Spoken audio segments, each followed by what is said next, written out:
आज ते नवऱ्याचा डबा नव्हता. म्हटले फंक्शन आहे, डबा नको देऊस, स्वतः तर लागतं ना. एकट्याजवळ सदाशिव काहीतरी बनवलं पाहिजे. चला काय बनवायचं ते पाहू.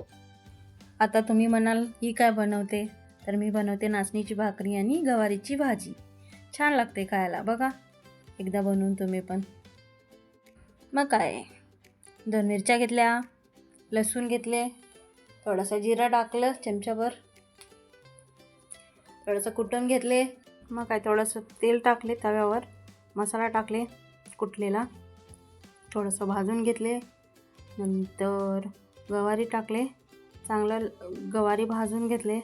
पहिल्यांदा नाही भाजून घेत बरं का, मी तेलातच भाजून घेते. मग थोडंसं हळद टाकलं, पाणी टाकले, थोडं झाकून शिजवून घेतले.